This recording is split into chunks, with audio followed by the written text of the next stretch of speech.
Bonjour tout le monde. Aujourd'hui, c'est un honneur pour moi de pouvoir être invité chez vous pour pouvoir partager avec vous cette merveilleuse parole de Dieu. Alors, ce matin, préparons-nous juste avec des cœurs disposés, bien disposés et prêts à recevoir ce que Dieu désire déposer à l'intérieur de nos cœurs, parce qu'il veut déposer une semence qui va venir faire une différence dans tout ce qu'il désire faire et nous faire expérimenter tout au long de ces 21 jours de jeûne que nous sommes en train de passer ensemble. Alors aujourd'hui, notre thème, c'est « Approche-toi ». Approche-toi. Pourquoi est-ce que Dieu aujourd'hui veut nous parler de nous approcher? Parce que lorsqu'on prend un temps de jeûne, lorsqu'on prend un temps de prière, c'est important de prendre le temps de s'approcher de Dieu. De ne pas faire comme des fois certains font le jeûne en se disant « Oh, je veux juste m'abstenir de manger » ou « Je veux juste m'abstenir de telle activité ». Mais on prend pas le temps de parler à Dieu. On prend pas le temps d'écouter qu'est-ce qu'il a à dire. On prend pas le temps de lui parler. Alors, c'est important que on puisse comprendre pourquoi c'est important dans ce temps de jeûne et de prière de s'approcher de Dieu, parce que Dieu veut opérer des choses dans notre vie et nous, on désire aussi que Dieu soit à l'œuvre dans notre vie. Alors, approche-toi. Approche-toi. Et dans ce temps de jeûne, c'est le moment où, la période où tu vas te dire, ben, je vais réorganiser mon agenda pour faire plus de place à Dieu. Au lieu peut-être de regarder un film, je vais écouter une prédication, ou encore je vais lire un livre édifiant, ou encore je vais lire la parole de Dieu, ou je vais prendre le temps de prier, de parler à Dieu et d'avoir un moment avec Dieu. C'est important lorsqu'on dit qu'on est en jeûne et en prière, d'avoir des moments avec Dieu. Qu'il ne se passe pas une journée sans que tu aies un moment avec Dieu. Un moment où tu peux t'arrêter, puis juste donner ton attention à Dieu et échanger avec lui. Vous savez, tout au long de la semaine, les pasteurs nous partagent des bons messages que je prie que chacun puisse prendre le temps de baigner dans ces messages et de recevoir ce que Dieu prépare pour nous au quotidien. J'aime l'appeler la manne du matin. Alors, lorsqu'on prend ce temps-là avec le Seigneur, Dieu fait aussi une œuvre à l'intérieur de nous. Et c'est important de comprendre que, premièrement, vu qu'on veut prendre du temps à part avec Dieu dans cette saison, c'est de pouvoir prendre un temps de qualité avec lui. Et la première chose que j'aimerais soulever sur « approche-toi », commençons par nous approcher de lui avec un cœur sincère. Pourquoi nous approcher de lui avec un cœur sincère? Parce que dans le psaume 145, verset 18, Dieu nous dit « Il est près de tous ceux qui l'invoquent, de tous ceux qui l'invoquent avec sincérité. » C'est important qu'on approche Dieu avec sincérité. Mais qu'est-ce que ça peut bien vouloir dire, l'approcher avec sincérité? C'est l'approcher avec transparence. Parce que je suis sûre que toi et moi, nous n'aimons pas passer du temps avec quelqu'un qui n'est pas sincère, avec quelqu'un qui ne nous dit pas la vérité, avec quelqu'un qui joue à quelque chose, qui essaie de nous faire croire quelque chose qui n'est pas. Et vous savez pourquoi est-ce que toi et moi, nous sommes comme ça? Parce que nous l'avons reçu de notre Papa Céleste. C'est une caractéristique de Dieu. Parce que Dieu veut avoir un échange sincère. Et c'est pourquoi je t'encourage, approche-toi. Dans tes moments de prière, dans tes moments de lecture, dans tes moments où tu reçois de Dieu, approche-toi avec un cœur sincère. Parce que ça va faire la différence entre ce que tu attends de Dieu et ce que Dieu désire aussi faire dans ta vie. Ça va amener une efficacité dans cette communion que tu vas avoir avec Dieu. Parce que vous savez qu'à chaque fois que on est en contact avec Dieu, on est en communion avec Dieu, il y a un échange divin qui se produit. Dieu dépose toujours des choses dans notre vie. Il fait une œuvre dans notre vie parce que n'oublions jamais que nous sommes son œuvre. Lorsqu'on vient à lui, il fait une œuvre dans notre vie. Et cette œuvre, des fois, on sent, des fois, on ne sent pas, mais Dieu fait toujours quelque chose quand on va dans sa présence. Ça me fait penser à la chanson, vous savez, de notre sœur Téna qui chante que lorsque nous sommes dans sa présence, je pense qu'il dit il y a échange. Quand il descend, oui, tout s'arrête. Il y a transfert entre entre ciel et terre. Moi, je dirais, quand tu vas à lui, oui, tout s'arrête. Il y a transfert entre lui et toi. Il y a un transfert qui se fait entre Dieu et toi. C'est pourquoi, fais en sorte que les moments que tu vas avoir avec Dieu vont être des moments sincères. Parce que lorsqu'on est sincère avec Dieu, c'est ça qui lui permet de faire avec plus de liberté l'œuvre dans notre vie. Et vous savez, lorsque Dieu justement nous encourage, d'être dans cette sincérité, c'est important de réaliser qu'il ne veut pas non plus qu'on aille aux extrêmes.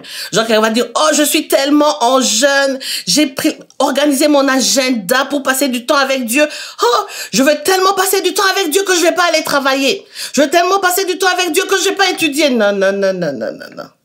Si tu dois travailler, Dieu veut que tu ailles travailler. Si tu dois étudier, Dieu veut que tu prennes le temps d'étudier. Vous savez pourquoi? Parce que Dieu, il veut juste que même dans notre activité, Dieu va être avec nous. Sauf qu'on sait qu'on planifie des moments à part où on aura ce temps qu'on va prendre spécialement avec lui.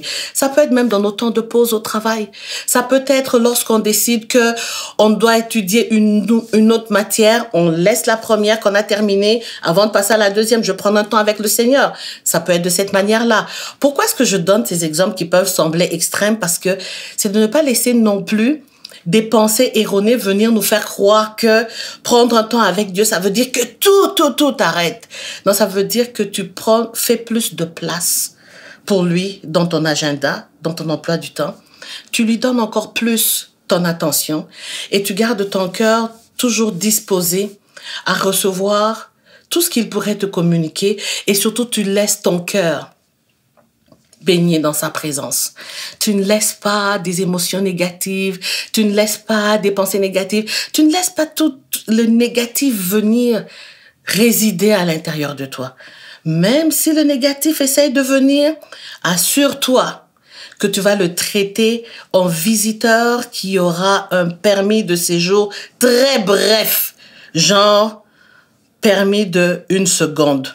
Et puis tu sors l'ordre de quitter. J'aime illustrer cela avec les situations d'immigration des fois qui se vivent. Donc, assure-toi que même si le négatif essaye de venir, parce que l'ennemi va essayer de venir te déranger dans cette période que tu voudrais mettre des choses à part pour Dieu. Vous savez quoi? L'ennemi va même te rappeler, te faire penser à des choses que t'as pas pensé depuis longtemps. Là, tu vas te demander, mais pourquoi je pense ça? Chut, l'ennemi, il veut te distraire, il veut te défocuser. Là, tu vas te souvenir des plats que tu n'as pas mangés depuis 10 ans. Pourquoi ça vient là? Parce que l'ennemi, il veut te défocuser, il veut te distraire. Peu importe la sorte de jeûne que tu vas faire et que tu fais, c'est important de comprendre que tu veux donner juste ton attention à Dieu et tu veux te couper des distractions et tu ne vas pas permettre aux distracteurs de venir te perturber dans ce temps de jeûne. Reste ferme et garde ton cœur sincère dans ta relation et dans ta communion avec Dieu. Alors, c'est important pour nous de réaliser aussi que Dieu veut qu'on s'approche avec sincérité de cœur, mais Dieu veut qu'on s'approche aussi avec foi en lui. Dieu veut qu'on s'approche en croyant que oui, il est là et qu'il va nous écouter. Dieu ne veut pas qu'on aille dans nos temps de prière puis qu'on soit comme des perroquets. Vous savez, oh Seigneur Jésus, je te bénis, je te loue, je te rends grâce parce que... Vous savez, des fois, je sais pas comment appeler cette faculté. Des fois, on se retrouve avec cette faculté d'être capable de dire à Dieu beaucoup de choses sans même les penser. On dit des choses, mais notre tête est en train de penser à autre chose. Non, non, non, non, non. Je vais dire, dans ces 21 jours, non. Quand j'ai parlé à Dieu, je veux que tout mon être soit sur ce que je suis en train d'avoir comme échange avec Dieu. Je ne vais pas comme juste faire des répétitions. Oh, merci Seigneur, merci Seigneur. Non, non, non, non, non. Là, tu vas approcher Dieu en sachant que Dieu est là. Même Jésus lui-même nous a dit, lorsque tu pries, rentre dans ta chambre. Ferme la porte derrière toi parce que ton Père Céleste est là. Et vous savez, le Saint-Esprit est avec nous. Même dans ton activité, il est avec toi. Garde cette fluidité entre toi et lui. Mais c'est important de croire que Dieu est là avec toi. Dans ces moments que tu prends, Dieu est là avec toi. Et voyez-vous, dans Hébreux 11, le verset 6, la parole de Dieu nous dit, « Or, sans la foi, il est impossible de lui plaire. » Car il faut que celui qui s'approche de Dieu croit que Dieu existe et qu'il est le rémunérateur de celui qui le cherche. Mais j'ai été chercher pour vous la version Parole vivante que j'aime beaucoup, qui dit « Si quelqu'un s'approche de Dieu pour entrer en communion avec lui, oh alléluia, j'aime la façon que c'est dit. Si quelqu'un s'approche de Dieu, parce que nous on veut s'approcher de Dieu pour être en communion avec lui. Si quelqu'un s'approche de Dieu pour entrer en communion avec lui, il faut bien qu'il croie d'abord. Il faut qu'il croie d'abord à son existence. Ça veut dire que à l'existence de Dieu. Et qu'il ait la conviction que Dieu récompense ceux qui le cherchent de tout leur cœur. Donc, quand tu prends ces moments de prière, quand tu prends le temps de lire la parole, lorsque tu prends le temps d'écouter un message dans ces moments de quiétude que je peux dire avec Dieu, sache que Dieu est avec toi. Il faut que tu le fasses en sachant que Dieu est avec toi. Le jour où tu as dit oui, je veux aussi prendre le temps de jeûner et prier, Dieu était déjà prêt à être avec toi. Mais il faut réaliser que Dieu est avec toi. L'ennemi ne veut pas que tu réalises que Dieu est avec toi. Il va essayer de te faire regarder partout. Et il y aura des moments même, tu vas passer une journée, tu vas dire, ah, j'ai pas aimé ma journée, comment est-ce que je l'ai passée? On dirait que même ma prière a pas bien été. Ne lâche pas. Continue. J'aime beaucoup donner cet exemple. Vous savez, si aujourd'hui vous vous rendez quelque part et qu'en cours de route, vous trébuchez et que vous tombez, est-ce que vous allez commencer à dire « Oh, je suis tombée ici, j'ai trébuché ici. » Là, vous appelez chez vous, vous dites « Maman, amène-moi mes effets. Oh, mon mari, amène-moi mes effets. Je vais demeurer ici, je vais habiter ici parce que j'ai trébuché ici. » Est-ce que c'est ça qui va être ta réaction? Pas du tout. Et on trouverait ça complètement anormal de voir quelqu'un sur le trottoir en train de pleurer, appeler tout le monde, dire « Amenez-moi mon lit, amenez-moi ma garde-robe, amenez-moi mes effets personnels parce que j'ai trébuché puis je suis tombée ici. » Non, non, non. Qu'est-ce qu'on fait d'habitude? On se relève, on regarde si on s'est sali. Si on s'est sali, on secoue, on continue. Parce que, pourquoi est-ce qu'on continue? Parce qu'on a une destination qu'on voudrait atteindre. On a un but qu'on veut atteindre. Et lorsque tu es rentré dans ce jeûne, tu dis, Seigneur, j'ai commencé avec toi, je vais aller avec toi jusqu'au bout. Peut-être pendant que tu es en train de m'écouter, peut-être que ça t'est arrivé, puis tu t'es dit, oh, je vais recommencer. Non, relève-toi et continue. Continue parce que tu vas te dire, moi, je ne suis pas appelé à être dans la catégorie de ceux qui abandonnent. J'ai la nature de mon Père Céleste. Moi, je finis ce que je commence. Et aujourd'hui, je déclare sur ta vie. Je déclare sur ta vie, pas seulement pour le jeûne, qu'en cette nouvelle année, tout ce que Dieu va te faire commencer, tu vas avoir la détermination et la persévérance pour le terminer. Au nom de Jésus. Et cela le sera dans le nom de Jésus. Amen. Alors, c'est pourquoi c'est important de réaliser que Dieu veut qu'on soit conscient qu'il est avec nous dans ces moments de prière. Et s'il est avec nous dans ces moments de prière, on ne va pas lui parler n'importe comment, on va savoir qu'il nous écoute. Et là, Dieu, parce qu'il nous écoute, il va commencer à avoir, comme j'ai dit tantôt, un échange avec nous. Il va nous parler. Il faut s'attendre à ce que Dieu nous parle. Quand on lui parle, Dieu nous parle. Il faut pas faire la sorte de prière que on arrive, on le bombarde de demandes. Oh Seigneur Jésus, tu sais, j'avais vraiment besoin que tu entreprennes pour mes études. N'oublie pas parce que je dois en fait réaliser tel projet. N'oublie pas Seigneur, entreprends. Puis dès qu'on finit, on dit au nom de Jésus, amen, amen, on est parti. Mais c'est à quel moment que on prend le temps de s'arrêter puis demander des fois à Dieu, qu'est-ce que tu as à me conseiller? As-tu quelque chose que tu veux me dire par rapport à ça? Ça, c'est comme, vous savez, si on regarde dans un couple, là, le mari, il arrive, puis il dit juste à la femme, « Ok, aujourd'hui, n'oublie pas, j'aimerais manger ci, manger ça, n'oublie pas, il y a ci qui va venir, le facteur va venir, n'oublie pas, tu peux appeler Hydro-Québec, faire ci, faire ça. Ok, je t'aime, bye. » Pensez-vous que la relation avec ce couple-là, elle va être solide? Non. Pourquoi? la communication se fait juste dans un sens. Et vous savez, il y a un des enseignements que les pasteurs ont partagé sur c'est important de ne pas avoir de monologue, de pouvoir échanger avec Dieu, de pouvoir permettre à Dieu aussi de nous parler. Et des fois, il va pas nous parler nécessairement, des fois, il nous parle tout de suite dans notre temps de prière, des fois, lorsqu'on va lire la parole, des fois, on va entendre un message, Dieu va nous répondre. C'est pourquoi je disais tantôt dans cette saison, laisse juste ton cœur bien disposé pour entendre Dieu, discerner la voix de Dieu. Je prie, mon Père, dans le nom de Jésus, que tu accordes un discernement surnaturel à ton enfant pour être capable de reconnaître ta voix lorsque tu vas lui parler. Peu importe la manière par laquelle tu vas passer, accorde à ta fille, à ton fils, ce discernement pour discerner la voix de Dieu. Lorsque Dieu va te parler. Et vous savez, on a cette merveilleuse série que le pasteur Alberto a faite sur comment entendre la voix de Dieu. Ce sont des choses que tu peux prendre le temps d'aller réécouter aussi. Et ça va t'aider si tu dis comment je vais l'entendre. Prends le temps d'aller réécouter. Et tu vas voir que ça va être un moyen par lequel aussi Dieu va venir encore plus t'amener dans cette sensibilité à entendre sa voix. Alors, on a dit tantôt, on s'approche avec un cœur sincère. On s'approche avec foi parce que on sait que Dieu est là avec nous. Et vous savez aussi, Dieu veut que on s'approche avec assurance que Dieu répond. Ne prie pas en te disant, j'espère qu'à un moment donné, non. Avec assurance. Parce que dans Hébreux 11, verset 1 à 3, la parole de Dieu nous dit, or la foi est une, j'aime ce verset. Ça dit pas la foi est une assurance.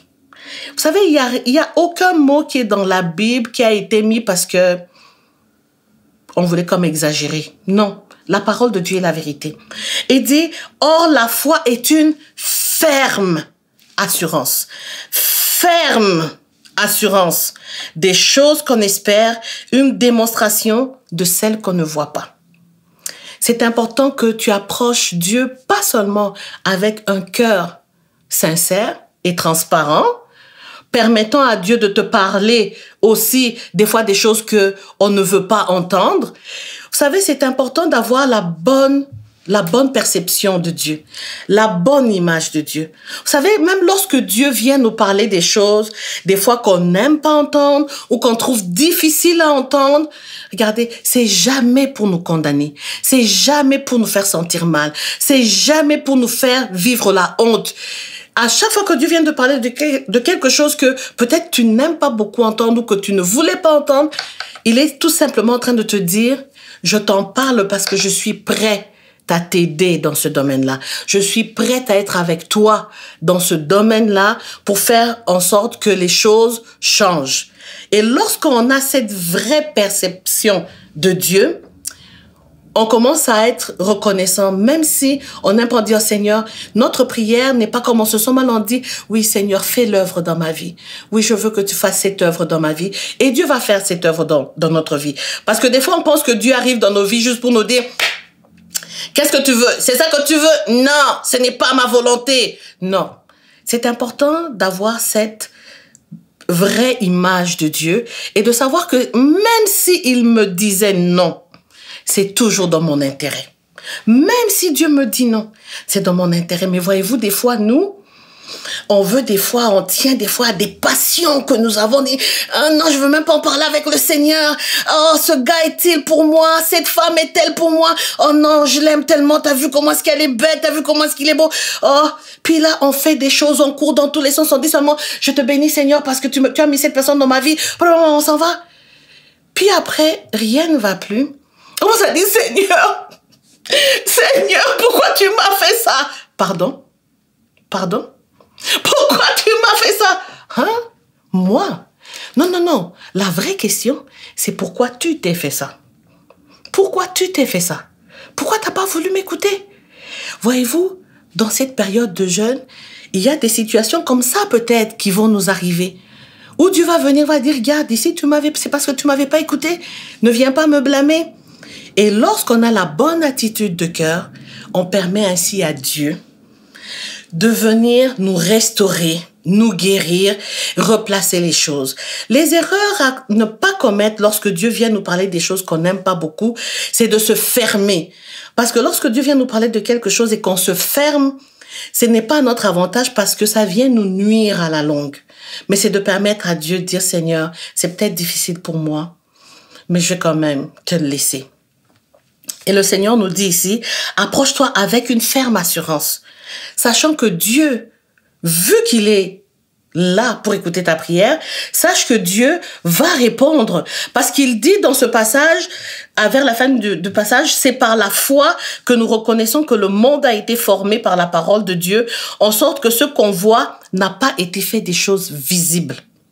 Lorsque tu crois que Dieu est déjà dans la prière, que tu as cette attitude de transparence avec lui et que tu communies avec lui, en fait, tu rentres dans la dimension de ce que j'appelle le monde invisible de Dieu. Et dans ce monde invisible, c'est là qu'il y a toutes nos réponses sont là. Toute notre provision est là. Et c'est là même qu'à cause, avec ta foi devient ce bras qui, dans la prière, dans ce monde invisible, commence à prendre des choses que nos yeux ne voient pas encore, mais qui sont dans l'invisible. Tu te saisis de ça et tu gardes ta position de foi et tu sais que cette position va faire en sorte que tu vas amener dans le visible ce que tu as été chercher dans l'invisible. Je pourrais en dire plus sur ce point-là, mais on va en reparler. C'est juste pour vous laisser savoir que lorsque tu viens avec cette assurance et tu crois que Dieu est là et tu as cette bonne attitude et tu as la ferme assurance, tu rentres dans ce monde que j'appelle le monde invisible de Dieu, le monde où tout est possible, le monde où l'impossible n'existe pas et le monde où tu vas trouver les réponses que tu cherches et des fois des choses pour lesquelles tu pries, pour lesquelles tu prends la foi. Et là où tu vas rappeler les promesses de Dieu, où tu peux dire, Seigneur, tu m'avais promis que... Et là, tu prends par la foi. Tes yeux ne le voient pas. Tu ne le sens pas. Mais ta foi est un bras puissant. Ta foi est un bras puissant. Et vous savez, même lorsque la parole de Dieu nous le dit, je vais vous le dire dans la version parole vivante, juste la fin du verset 3 qui dit, c'est-à-dire que le monde visible est sorti du néant et que tout ce qu'on voit procède de l'invisible. Alors, un cœur, approche-toi, un cœur sincère et transparent. Approche-toi en croyant que Dieu est là. Approche-toi avec l'assurance qu'il t'écoute. Et je veux juste donner cette confirmation. C'est dans Jérémie 33, versets 2 à 3, il dit, « Ainsi parle l'Éternel qui fait ces choses, l'Éternel qui les conçoit et les exécute. Lui dont le nom est l'Éternel. » Alléluia, alléluia. Lui dont le nom est l'Éternel. Il dit, « Invoque-moi et je te répondrai. Je t'annoncerai de grandes choses, des choses cachées que tu ne connais pas. » Ça veut dire quoi? Ça veut dire que quand tu t'approches de Dieu, aussi vrai que tu lui parles, aussi vrai il t'écoute. Et il y a un autre passage dans 1 Jean 5, 14, 15 que j'aime beaucoup, où il dit, si nous demandons quelque chose dans sa volonté, il nous écoute. Et s'il nous écoute, nous possédons la chose que nous lui avons demandée, quelle qu'elle soit. Quelle qu'elle soit. Et aujourd'hui, je voudrais juste t'encourager et te dire, entre dans la présence de Dieu lorsque tu communies avec lui, avec assurance, que tu t'approches d'un Dieu qui écoute, que tu t'approches d'un Dieu qui répond. Pas seulement qui répond. Qu'est-ce qu'il dit dans Jérémie 33? Il dit non seulement il répond, mais il va te révéler des choses cachées que tu ne connais pas. Alléluia. Dieu va te révéler des choses pendant ces 21 jours. Toi, assure-toi juste de garder la bonne disposition de cœur et de prendre du temps avec lui. Mais aujourd'hui, j'aimerais juste prendre quelques instants. Peut-être que tu nous écoutes et tu n'as jamais fait la prière pour inviter Jésus dans ta vie comme Seigneur et Sauveur personnel.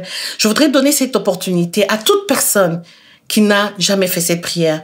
De la même façon que Dieu nous a dit, sans la foi, il est impossible de lui être agréable. Il faut que celui qui s'approche de Dieu croit que Dieu existe.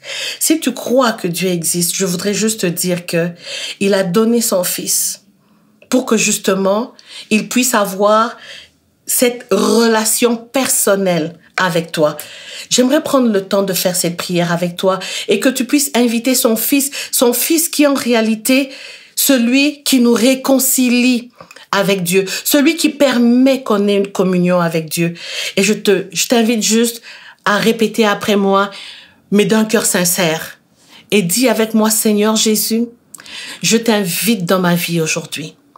Entre dans mon cœur, fais-moi connaître l'amour de Dieu et apprends-moi à marcher avec Dieu et à communier avec lui. Merci Seigneur. Merci Papa. Tu sais, dès que tu as fait cette prière pour inviter Jésus dans ton cœur, tu peux appeler Dieu Papa. Tu peux lui dire Papa parce que Dieu devient ton Père céleste, ton Papa céleste. Alors après l'enseignement, je t'encourage à suivre les indications qui vont être données pour t'aider à pouvoir recevoir le nécessaire qui va t'aider à cheminer et à grandir dans la foi et dans cette relation avec Dieu. Pour nous autres, les autres qui connaissons déjà le Seigneur, je voudrais juste te demander aujourd'hui que le Seigneur désire, je te dis, le Seigneur veut que tu l'approches d'un cœur sincère, que tu l'approches dans la foi et avec assurance. Et c'est ça la prière que je fais pour toi aujourd'hui. Seigneur, je réclame que tu aides chacun à expérimenter des moments de communion, d'échange avec toi, Seigneur, merveilleux. Aide chacun à s'approcher de toi avec un cœur sincère et transparent, sans cachette ni résistance, avec, Seigneur éternel, foi et avec assurance, afin que le nom de Jésus puisse manifester encore sa gloire à travers tout ce que nous allons expérimenter avec toi. Ton Père céleste, mon Père céleste n'est pas un menteur. C'est un Dieu qui est fidèle et qui est vrai. Faisons de ces 21 jours des moments où nous allons expérimenter un niveau de communion avec lui exceptionnel.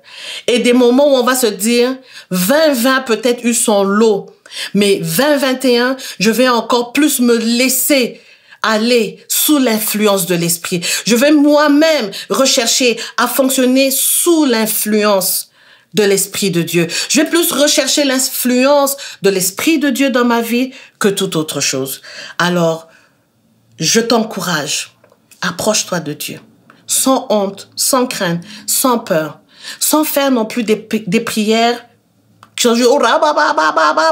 puis c'est fini. Non, sache que Dieu t'écoute, Dieu veut te parler, échanger avec toi et permet juste à Dieu de faire cette œuvre dans ta vie. De la même manière qu'il dit, il va te révéler des choses que tu ne connais pas. Il va même faire dans ta vie une œuvre que tu ne penses même pas avoir besoin, mais que lui va faire. Et souviens-toi, tout ce que Dieu fait est merveilleux. Vous savez pourquoi? Parce que sa parole nous dit que sa volonté pour toi et pour moi, elle est bonne, agréable et parfaite. Si on part de cette vérité que sa volonté est bonne, agréable et parfaite, recherchons la volonté de Dieu dans toutes choses. Pendant ces 21 jours de jeûne, disons à Dieu, Seigneur, fais ta volonté et pendant que je prends du temps avec toi, toi aussi fais l'œuvre dans ma vie et le Seigneur va le faire. Sur ce, je vous souhaite non seulement une bonne semaine, un bon temps de jeûne de prière, je déclare des moments merveilleux d'échange avec Dieu dans votre temps de prière et que l'Esprit de Dieu ait la plus grande influence pour vous amener dans le plan merveilleux de Dieu pour votre vie. Dans le nom de Jésus, Amen. Je vous aime beaucoup, soyez bénis et que l'Éternel Dieu soit votre partage. Merci d'avoir été avec nous aujourd'hui et si ce n'est pas déjà fait, j'aimerais t'encourager à t'abonner à notre compte YouTube, notre page Facebook et notre compte Instagram pour que tu restes à l'affût de tout ce qui se passe à l'Église. Et aussi, je te souhaite de passer une très bonne semaine dans le jeûne et la prière. Passe un bon dimanche, que Dieu te bénisse et on se voit la semaine prochaine.